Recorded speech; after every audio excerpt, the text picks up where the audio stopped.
ada Zu Suwaqataini ni, dia datang ke Baitullah, dia tengok orang dah tak sembah dah. Orang dah tak menjadikan kiblat dah. Di Baitullah Haram, orang dah tak dalam keadaan yang tak datang dah, orang tak peduli. Dia potong-potong yang disebut dengan kiswah itu. Bila dia potong kiswah tersebut, kemudian dihancurkan dengan tangan dia daripada tukul-tukul dan juga dengan cangkul-cangkul yang dipecahkan batu-batu itu. Lalu hancurlah Baitullah Haram. Di palu tu Allah palu sepalu-palunya. Bunyi je azan, Allahu Akbar, Allahu Akbar. Qum tu berkisar tanah. Tanah tu berkisar. Tenggelam orang dalam bumi tersebut. Hancur lebu. Di palu, di Pitobo, bila dengan azan Allahu Akbar, Allahu Akbar, rumah tu masuk dalam tanah. Kum.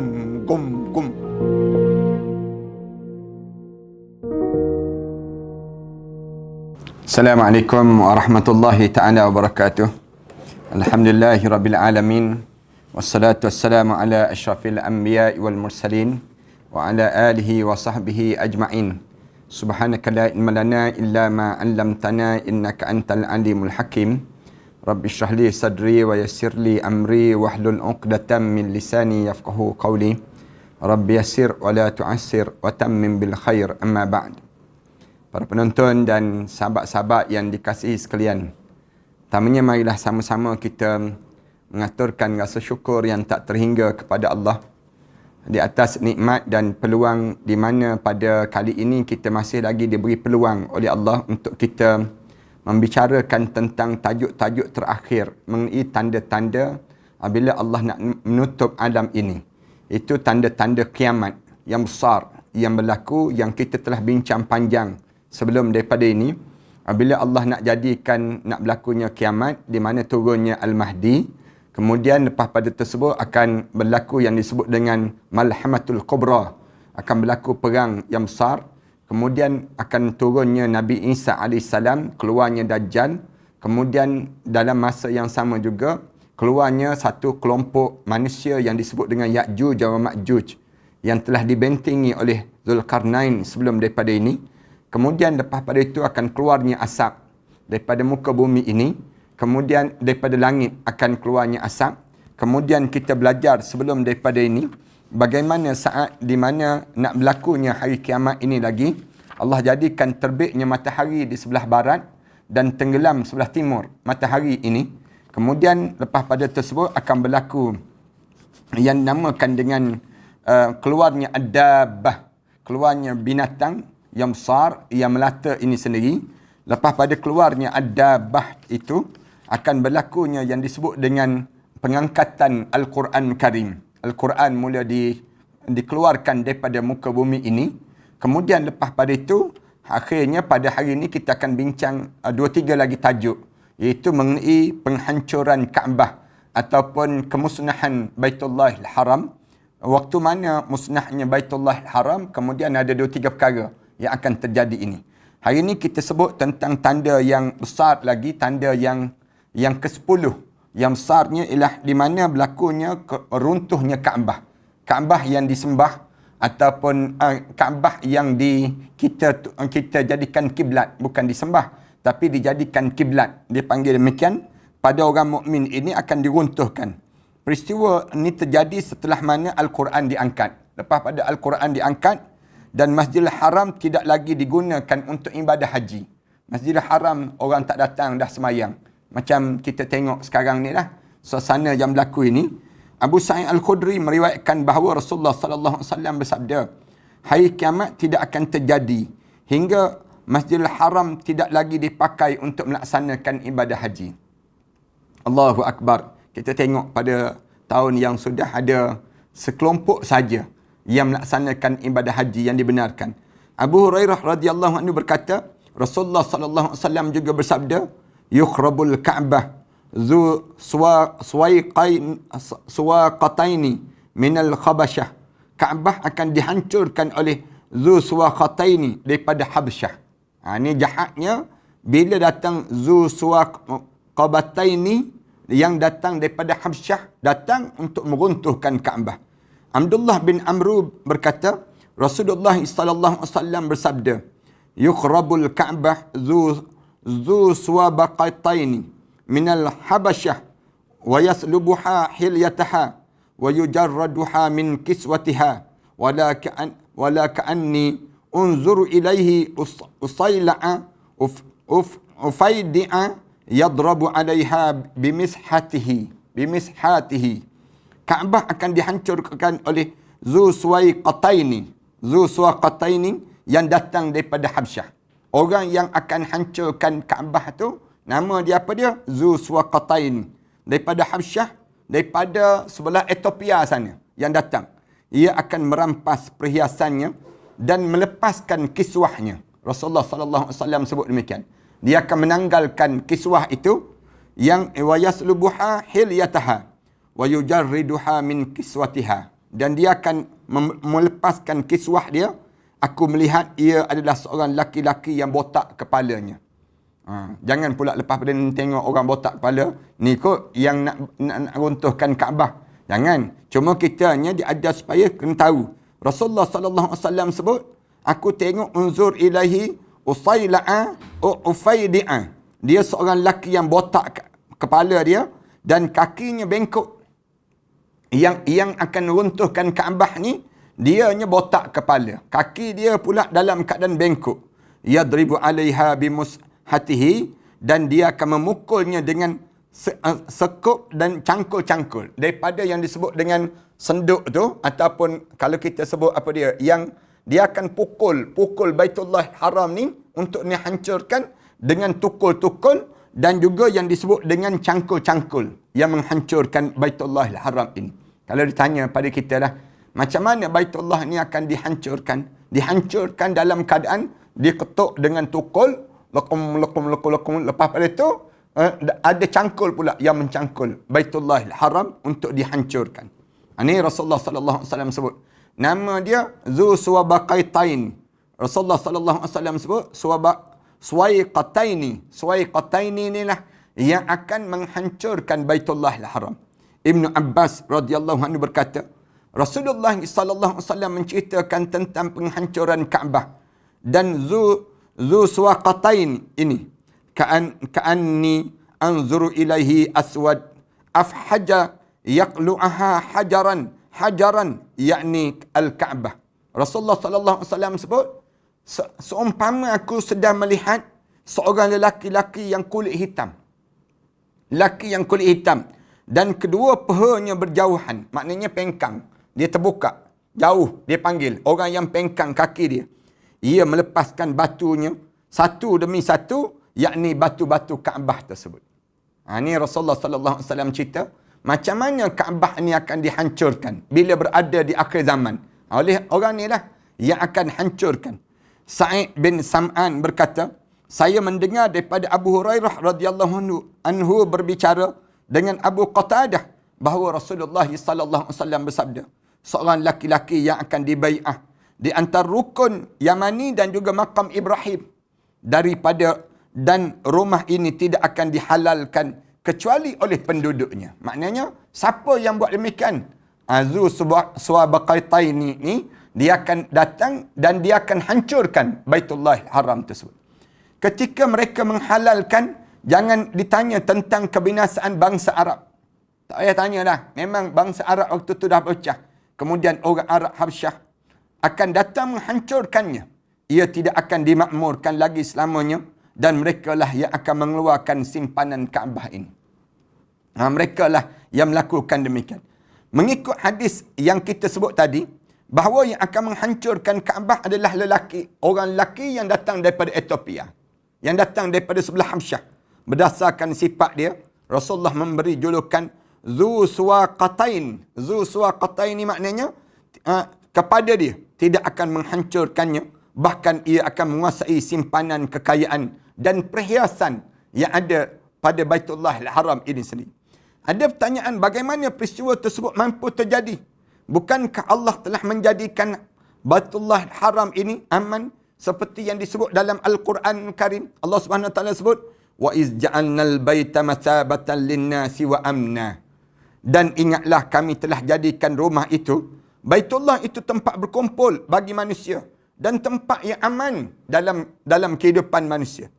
Lalu siapakah orang Ethiopia dan kedudukan Zu Suwaiqataini ini di negeri itu? Bukankah kalau kita lihat sekarang ini, ia adalah negara yang lemah dan tidak terkenal di dunia yang di peringkat antarabangsa itu. Kalau kita perhatikan, siapa Zu Suwaiqataini ini? Yang tiba-tiba datang untuk menghancurkan Baitullah. Datang pula Rasulullah sallallahu alaihi wasallam sebut, datang daripada Ethiopia, datang daripada Hamsyah. Negara yang tak terkenal langsung. Kalau kita kata Amerika yang datang hancur, boleh tahan juga. Kalau kita sebut yang datang daripada Rusia, yang datang daripada sini, daripada China, yang datang daripada Malaysia ke misal contohnya, boleh tahan juga. Tiba-tiba Rasulullah sallallahu alaihi wasallam sebut datang daripada Ethiopia. Nama dia Zu Suwaiqatain. Nama yang nak hancurkan Baitullah ini. Jawabnya Allah Ta'ala, mudah-mudahan Allah tolong saya. Katanya Tuhan kitab kita, Kaabah memang dalam penguasaan Allah dan berada dalam penjagaannya pada saat ini dan terus berlangsung sampai mendekati hari kiamat.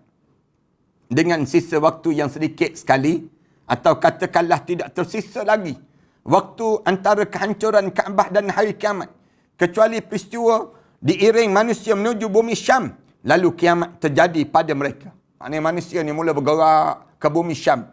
Waktu itu dalam keadaan kiamat yang terjadi. Kaabah diletakkan Allah untuk kaum muslimin dan mukmin. Tiap-tiap di kalangan kita. Ketika Islam mula menjadi usang, Islam mula menjadi tak ada orang yang mengikuti. Islam ni, agama yang kita sekarang anuti ni, bila dekat nak berlaku kiamat, tak ada dah orang yang nak bersama dengan Islam. Dan tidak ada lagi yang berhaji ke sana. Tak ada dah orang pergi melaksanakan haji. Keamanan dan keharaman tidak ada lagi bagi siapa pun. Orang tak tahu dah haram ke tak haram. Hukum mengikut masuk dalam kawasan Baitullah Haram ni pun orang tak peduli dah. Di sisi lain, ketika kiamat terjadi, semua yang berada di bumi akan dihancurkan untuk menghilangkan sebab wujudnya manusia. Ini cara Allah jadikan. Dan Kaabah adalah bangunan daripada batu yang tidak memberi bahaya dan juga manfaat. Demikian juga Hajarul Aswad yang berada dalamnya sekalipun, yang manusia rela berbaris panjang untuk menciumnya. Ia hanyalah batu yang tidak memberi bahaya dan juga manfaat pada kehidupan manusia. Terkait hal ini, Umar bin Al-Khattab pernah berkata kepadanya, demi Allah, kamu hanyalah batu yang tidak memberi bahaya dan tidak ada manfaat. Kalau sekiranya saya tidak melihat Rasulullah yang menciumnya, saya tidak akan mencium kamu, wahai Hajarul Aswad. Sayyidina Umar sebut.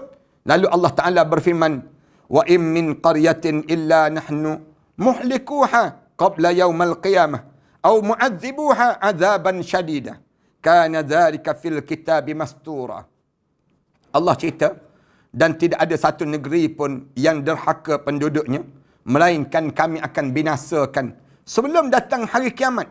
Ataupun belum datang hari kiamat itu kami azabkan penduduknya dengan azab yang keras. Allah jadikan azab bila nak berlaku kiamat, Allah Subhanahu Wa Taala turunkan azab yang amat pedih. Yang demikian itu telah tertulis dalam kitab, dalam Lauh Mahfuz semenjak daripada yang disebut dengan awal-awal kejadian manusia ini lagi. Dari ayat Al-Quran yang mulia yang kita baca sebentar tadi, kita akan menjawab tanyaan kedua tadi dan mengatakan apa status Ethiopia saat ini hingga ia berperanan pada peristiwa tersebut di akhir zaman. Kita memandang sebagai negara kecil yang tidak berdaya, ditinjau daripada segi kekuatan ilmu pengetahuan, peradaban saat ini. Saya katakan semoga Allah menolong saya, keadaan selalu berubah sesuai dengan sunnatullah di alam ini. Jangan ingat, bila Ethiopia tu dalam keadaan yang kita kata gersang, jauh dan sebagainya, lalu kita jadikan pada mereka tersebut orang-orang yang jauh daripada syariat Allah. Tak, bukan begitu. Maknanya bila keadaan Allah nak tutup alam ini, Allah Subhanahu Wa Taala akan jadikan Ethiopia tu negara yang makmur pula. Misal contoh, negara yang bertamadun. Lalu firman Allah Taala, wa tilkal ayyamu nudawiluha bainan nas. Sesungguhnya Allah dan masa dan kehancuran itu kami gilirkan di antara manusia. Allah gilirkan di kalangan kita. Maknanya hari ni jangan ingat maju Jepun, tiba-tiba Jepun ni akan terus maju sampai bila-bila. Tak, Allah akan tukar. Malaysia demikian juga. Negara kita ni pun sama juga. Kita kena ingat. Kita naik. Ada satu ketika kita akan jatuh, akan turun. Kita tak boleh nak sebut kita ni akan maju sampai bila-bila. Amerika sama juga. Dia tak boleh dia sebut dia maju sampai bila-bila. Tak boleh. Dan kenapa? Hari ini Allah gilir di kalangan umat manusia. Dulu kita tengok satu zaman, kita boleh tengok bagaimana kemajuan negara-negara tertentu. Perancis, misal contohnya.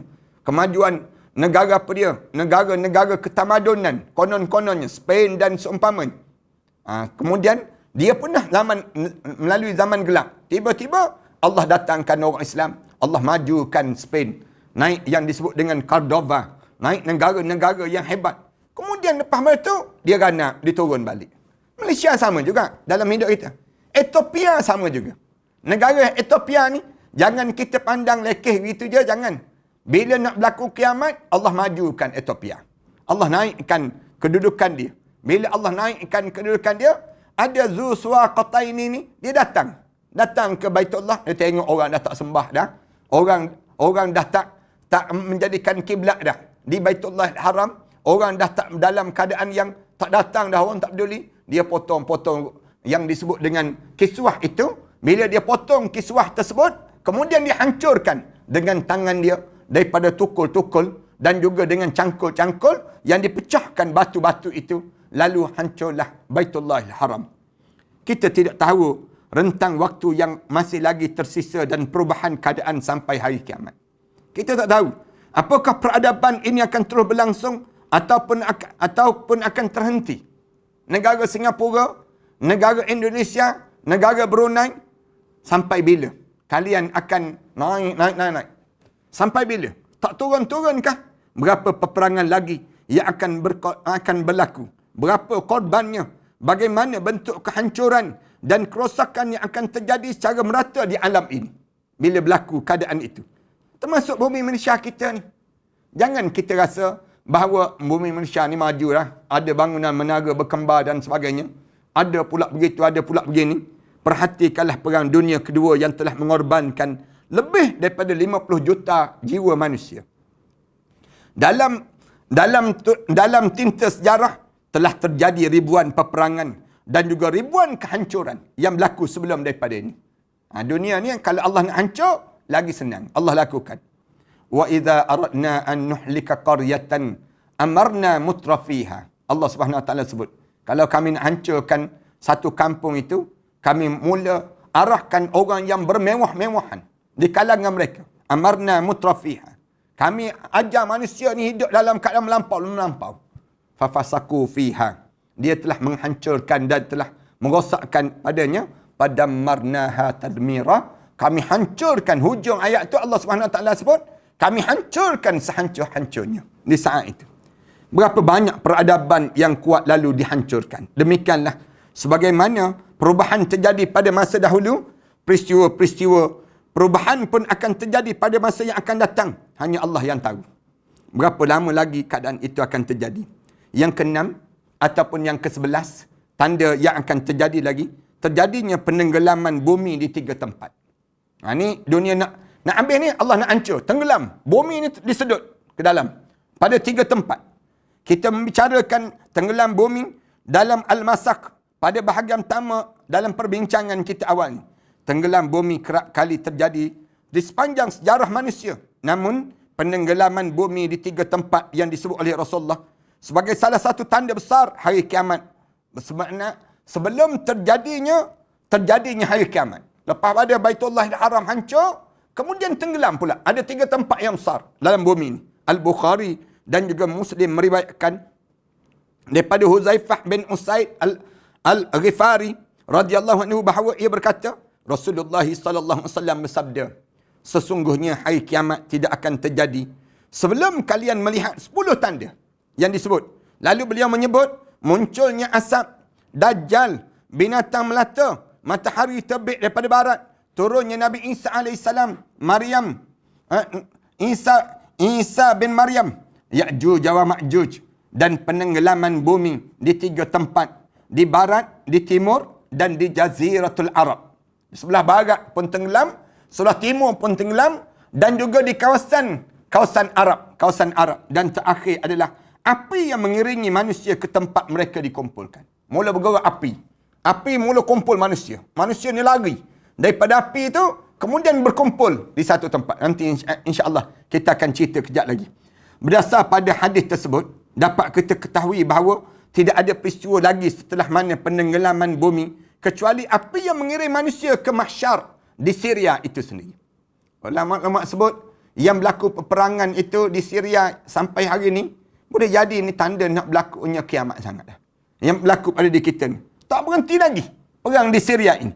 Hal ini menunjukkan bahawa peristiwa ini akan terjadi setelah mana Islam menjadi terasing. Islam ni mula jauh je. Kaabah mula dihancurkan dan manusia kembali menyembah berhala-berhala. Na'udzubillah min dzalik. Terjadinya penenggelaman bumi ini diiringi dengan kerosakan manusia pada masa itu. Apa yang diharamkan oleh Allah, dihalalkan oleh manusia di saat itu. Allah haram judi, manusia halal judi. Allah haram minum arak, manusia halal minum arak. Tidak ada lagi ketaatan dan juga ibadah. Pada saat itu keimanan dan ketaatan disia-siakan dan dipermain-mainkan. Allahu Akbar. Bila Allah nak tutup di alam ni, Allah jadikan demikian.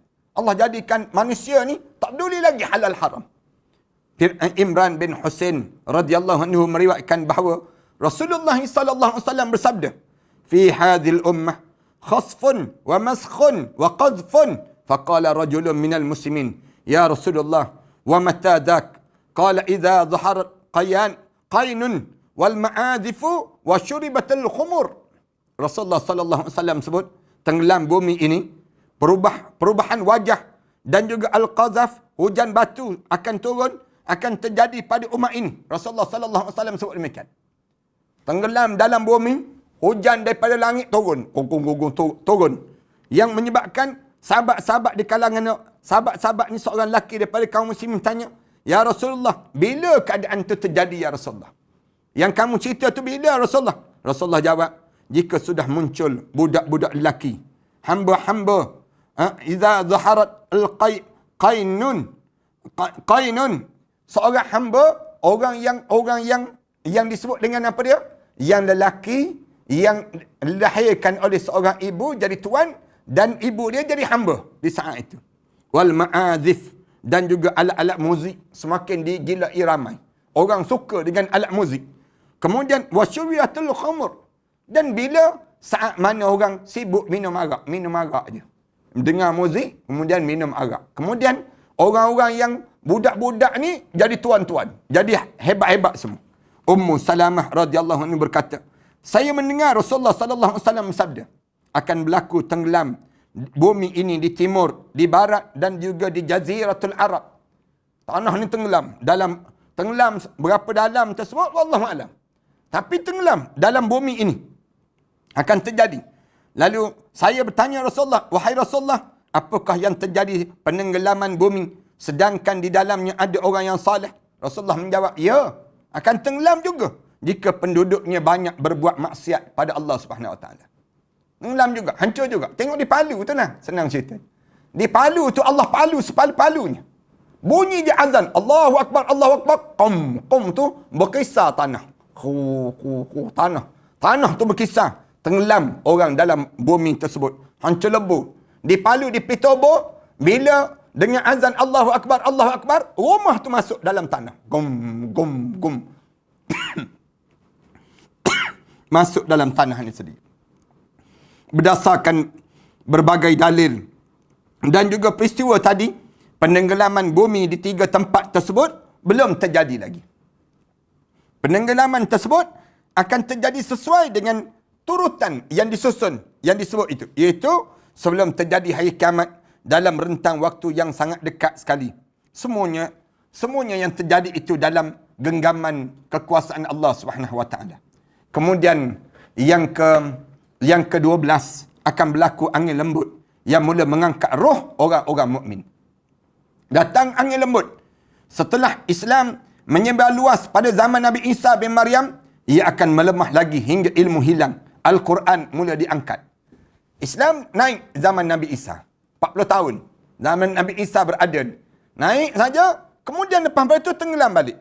Turun balik Islam. Ilmu akan hilang. Al-Quran mula diangkat. Dan Allah mematikan siapa saja yang di dalamnya jiwanya masih ada sisa keimanan. Dan Allah akan mengizinkan kiamat terjadi ketika tinggal tersisa orang-orang yang buruk ataupun orang jahat saja. Orang mukmin Allah matikan dahulu. Abdullah bin Mas'ud radhiyallahu anhu berkata, Rasulullah sallallahu alaihi wasallam bersabda, "La taqumus sa'ah illa ala sirarin nas." Ala syirarin nas. Kiamat tidak akan terjadi kecuali di saat mana seburuk-buruk manusia je yang ada. Manusia yang jahat saja yang ada. Waktu tu tak ada dah orang mukmin. Rasulullah menjelaskan bagaimana Allah mematikan orang saleh yang tertinggal dan mengangkat roh mereka tersebut.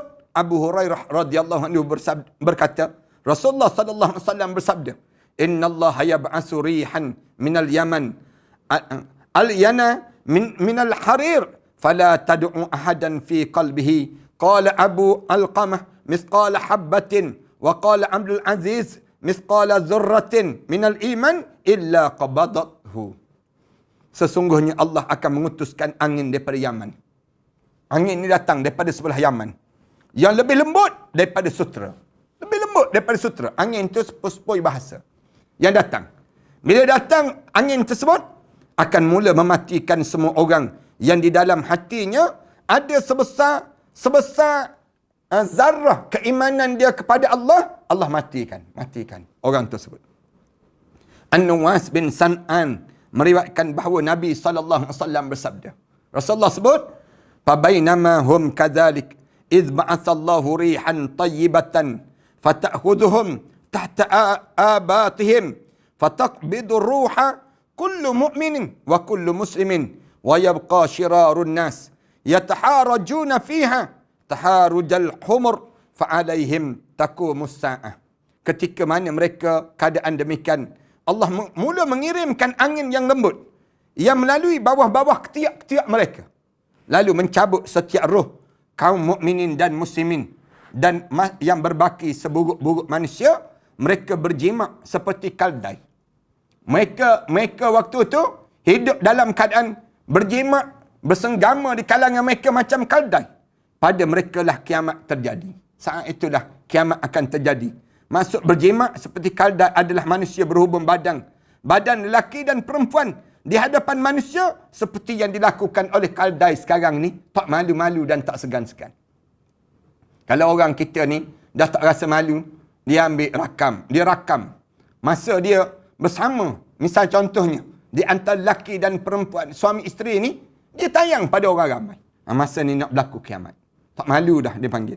Mirdas bin Al-Sami radhiyallahu anhu berkata, Rasulullah sallallahu alaihi wasallam bersabda, "Yazhabus salihun al-awwal fal-awwal wa yabqa hufalatan ka hufalati sya'ir aw tamrin la yubalihim balah." Orang-orang salih akan meninggal satu demi satu. Yazhabus salihun al-awwal. Orang-orang salih ni, orang-orang alim ni, mati seorang-seorang. Allah mati seorang-seorang. Fal-awwal fal-awwal. Yang awal, yang paling soleh ni, mati dulu. Lepas tu, yang kurang soleh sikit. Apa yang ada lagi soleh? Lepas tu, wayabqa hufalatun. Yang tinggal ialah paling buruk, seperti sisa gandum ataupun kurma, yang tidak dipandang sama sekali. Seperti beras antah, yang tak ada apa-apa. Orang tengok, tak ada nilai langsung terhadap benda demikian. Setelah itu, Allah mula angkat roh orang yang beriman. Dan siapa saja yang dalam hatinya masih ada keimanan, meskipun sebesar zarrah, kecil tu pun iman dia, Allah mati di waktu tersebut untuk mula menghadap di hadapan Allah. Allah mengutuskan api yang keluar daripada pusat kota Adn kepada orang kafir dan juga fajir. Api tersebut mengirim mereka dengan paksa menuju bumi Syam. Api juga keluar daripada timur yang mula memaksa manusia menuju ke bumi mahsyar, bumi Syam. Bermula daripada Syam, api akan menyambar siapa saja yang cuba menyimpang daripada perjalanan menuju ke Syam. Maknanya, dunia ni kepung. Orang Singapura, orang Indonesia, orang Brunei, orang Malaysia, mula dikepung untuk bergerak menuju ke mana? Ke bumi Syam. Permulaan pada mahsyar Allah. Sehingga tidak ada seorang pun yang mampu melarikan diri. Mereka berjalan sesuai arahan api yang diperintahkan Allah untuk mengiring dan mengumpul manusia di bumi mahsyar bermula daripada bumi negeri Syam itu sendiri. Dan negeri Syam ni termasuk Baitul Maqdis. Termasuk yang disebut dengan padang mahsyar Allah, tempat permulaan untuk dikumpulkan manusia. Lalu keluarlah api daripada pusat kota Aden yang mula mengiring manusia menuju bumi mahsyar di bumi Syam. Perbahasan tentang tanda besar hari kiamat yang terakhir ini kita akan bincangkan sikit lagi, iaitu mengenai peristiwa dan kedahsyatan hari kiamat. Dalam perbincangan yang akhir nanti kita akan cerita tentang mengenai bagaimana huru-hara hari kiamat. Saat mana nak berlaku kiamat itu macam mana? Kita sebut. Sebab kita dapati tanda-tanda ini merupakan bahagian daripada peristiwa hari kiamat dan termasuk dalam kengeriannya pada saat api yang menakutkan keluar daripada pusat kota Aden dan juga timur mengiring manusia menuju bumi mahsyar. Itulah hari kiamat akan ditegakkan. Wallahu a'lam bisawab. Mudah-mudahan Allah Subhanahu wa taala jadikan dalam perbincangan kita sejak 2-3 bulan ini kita bincang tentang mengenai yang disebut dengan tanda-tanda nak berlaku kiamat. Hari ini berakhirlah tajuk perbincangan kita ini dan insya-Allah kita akan mula membicarakan huru-hara kiamat. Di saat mana berlakunya kiamat, tanda besar yang terakhir yang mula keluar tu kita akan sebut dalam perbincangan. Di mana tanda besar akhir itu api mula bergerak dan juga mula runtuh langit-langit ini dan mula bergelegak air-air dan mula merosak dan menghancurkan alam ini, insya-Allah dalam perbincangan huru-hara kiamat, insya-Allah dalam perbincangan yang akan datang nanti. Terima kasih di atas kesempatan pada saat yang baik ini, pada ketika yang baik ini. Mudah-mudahan Allah panjangkan umur kita dan Allah berkati amalan-amalan di kalangan kita semua. A'udzubillahi minasyaitanirrajim. Bismillahirrahmanirrahim. Alhamdulillahirabbil alamin. Wassalatu wassalamu ala rasul amin wa ala alihi wa sahbihi ajma'in. Rabbana iftah bainana wa baina qaumina bil haqq wa anta khairul fatihin. Rabbana atina fid dunya hasanah wa fil akhirati hasanah wa qina adzabannar. Alhamdulillahirabbil alamin.